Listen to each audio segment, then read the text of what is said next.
Akasmata. Kai, no, kai. Olkay wanta Maaliif uffata akkana uffatta? naqaba uffata naqaba. Uffata kana booda akkana osoo hin ta'in uffata sirrii uffadhu shi. Daraara Maaltu as biraan nyaate? Okay. Amma komooti kun da sabi jechuun. No. Kuni sirrii miti shi. Ilaali uffata sirrii uffadhu uffata dho'aa hin qabne jechuun maaltu dhoose akkanatti sila? Abbo isiin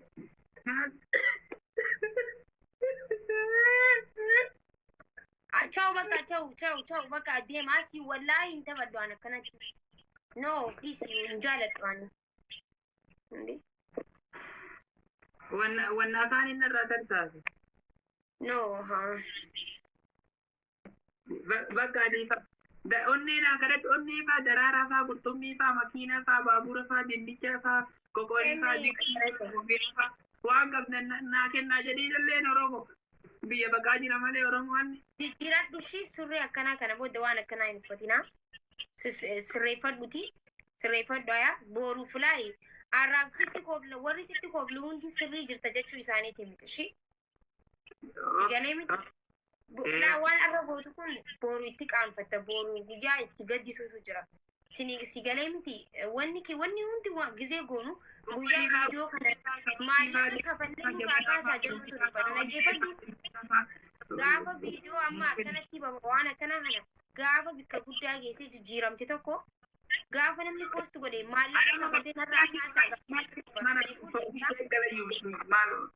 bakka guddaa jiraatu ammayyu.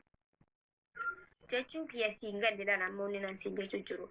Amma tiktookiin kun akkatti tiktookii taphachuun kun ittiin fufu gizee hunda sii galee miti. Guyyaa tokko dhaltee haadha manaa qabaattee jiru ni jiraa. Harargee nasraa naa kennee fuudhee ammayyuu qaba jaattee. Garuu uffata bikka amma achi biraa san sirreeffadhu shi sun sirrii miti.